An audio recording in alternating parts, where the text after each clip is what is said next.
How do you feel about well, I guess now, I think after a 3 or 4 playtests, the new inspiration thing where it's like, It just went back to old inspiration. you roll a 1 and then you get inspiration. No, that's not what it is. Didn't they, they went back They to reverted it back to 2024 inspiration. Oh. Yeah. Because my players in my game, we use the, we call it determination instead, just so it's different from what the fuck inspiration is. But basically, if you roll a 1, you get, an inspiration point, and then like if you already have inspiration, you can give it to somebody else in your team. Oh, and we have a halfling, so she like she's like, I get a 1, and then we're just sitting there like, does she still get it, or she re-rolls it? How does it work now? We're like, fucking. That's actually not a bad way to balance halfling luck. Is like, yeah, you get to reroll 1s, but it means you don't get inspiration. Basically, that's what we ended up doing, and then I think there's been a couple of times where halfling luck is kind of OP by default. Yeah.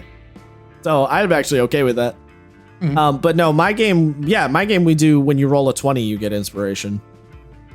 Nice. That's what we're currently using. But yeah, they threw all that out, and I'm real annoyed about that. Yeah, because the base inspiration rules suck. Yeah, they're because it's like I get the idea behind. I wish kind of like what I mentioned last week, where it was like the Baldur's Gate thing, where it's like, okay, hold on. Matt. The Baldur's Gate inspiration system is just the normal inspiration system of 5e. No. But what I mean is the way they set it up, where it's like you tell the characters, you're like each player character has like 1 or 2 things that can grant anybody on their team inspiration. Like, you mean determine them ahead of time? That's what I mean. Yeah. Yeah, that's an option. You could, I guess if you're like, these are going to be my inspiration triggers, and you have a couple of them that you determine ahead of time, like at character creation, that's an option. Yeah. The thing that really, like, I don't know exactly what I would do with inspiration. I've had a bunch of different ideas about it. The thing that really bugs me though is Jeremy Crawford specifically said, we really don't like Mother May I mechanics, right? Yeah. Remember that? That's a big thing with you as well, yeah. Yeah, and I was like, big same, Jeremy. I hate Mother May I mechanics, right? That's why they changed the Wild Magic Sorcerer. And I'm like, good. Yes, you should do that. Speaking of, well, we'll get to Sorcerer in a minute. We'll go to Sorcerer. So if you don't like the Mother May I mechanics, Jeremy, why did you revert inspiration to being a Mother May I mechanic? Right? Am I like? So you're like, yeah, we don't like this type of mechanic, and we got rid of it, inspiration, but we thought we'd put it back because the GM giving you inspiration is just a Mother May I mechanic, because you do something cool and then you look at the GM and you go, Mama, may I please have an inspiration? Please, Mama, a cookie of inspiration, if you will. And then they say no. Yeah, and then they say no, or yes, or whatever. But you still have to ask permission. And that was specifically the thing that Jeremy Crawford was like, we don't like that type of mechanic. So then why did you put inspiration back? Why? It is very weird, yeah. It's so Actually, wait, weird. I want to ask you, why did you choose to do for the playtest one? You gain inspiration on a 20 rather than a 1. Because I have my players vote. And they voted on the 20. Personally, I actually like the idea of getting inspiration on a 1 better. Because that's what most of my players voted on, except for like, I think 1 or 2 people were trying to push back on it. I do understand the argument, the game design behind it. There's kind of 2 schools of thought, and one is not necessarily like, they're both kind of equally weighted in terms of making sense, I guess, in being like design. Yeah. They're both good design. Because the one school of thought is rolling a 20 should feel cool, and because critical effects are only a thing for attack rolls, then it makes rolling a crit on stuff like a skill check and a saving throw feel cool because you get something extra. So that's the one school of thought. The other side of the fence is like, well, no, I want inspiration when I roll a 1, because rolling a 1 feels so shitty that it's sort of a consolation prize that makes my rolling a 1 hurt a little bit less, and ergo be a little bit less demotivating. Right. Yeah. And quite frankly, both schools of thought are correct. You know, like I think you could go either way.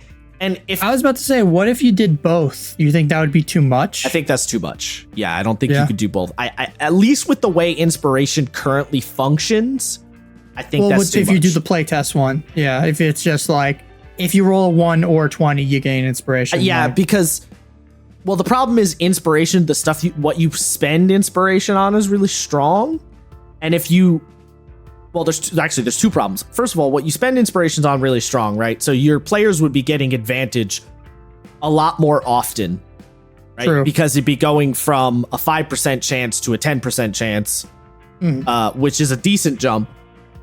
So your players would be having advantage a lot more often. And then the other problem is you can only ever have one inspiration at a time. So there'd be a lot of passing. There'd be a lot of either there'd be a lot of inspirations that go unused because I rolled a 20 but I forgot to use my inspiration. Shit, now I don't. And then you're increasing the chance of that happening by making it be both. So I don't think that could work.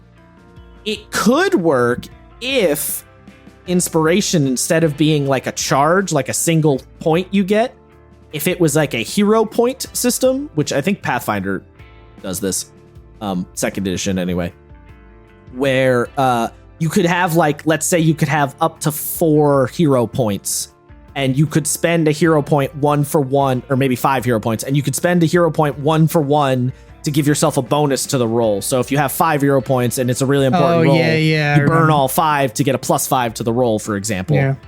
That way you could make it be 20s and 1s, add to the hero point pool, right? That's more reasonable. And then they're not as powerful, but they're still worth something. Right. I think that would be what I'd probably Matt do. Colville talking about something like that too, like doing the dice pool system for the game. That's probably, if I were to rework inspiration so that 1s and 20s mattered, that'd probably be my. Yeah. That's off the top of the dome right now. Me just thinking about it, but so maybe there may be a better idea I haven't considered. But like, if I were to design it, that'd probably be what I would do. Because that is a fair point that getting it on both 1s and 20s makes both sides of the bell curve feel interesting. Oh yeah, which is an interesting idea. Right. Some people. Plus, it's like, again, it's a 5% chance of getting a 1 or a 20 on a D20 roll. Now you're just increasing that chance to a 10%. That you're gonna get inspiration or whatever. Some people are of the mindset that 1s should feel bad. That's kind of a different. I don't know. I have a hard time with that one. I kind of get what they mean, but at the same time, it's like, I don't know. Do we really want to like beat down our players? The only way I would, if they had a built-in like critical like success fumble table, I like. No, them, I don't. I don't want those. But they slow the fucking game down. A grinding. And sometimes they're really, really like.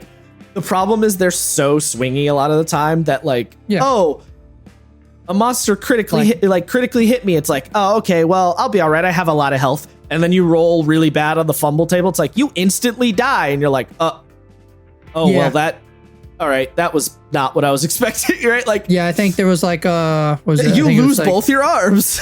You lose a limb or something, or you slip and fall, and you go unconscious, and I'm like, neat. Like, I'm not. Yeah, sometimes they feel really bad, but it's a game. Like, I don't think it should be like punishing. Yeah, I don't. There's a fine line. That's a tricky one. Yeah.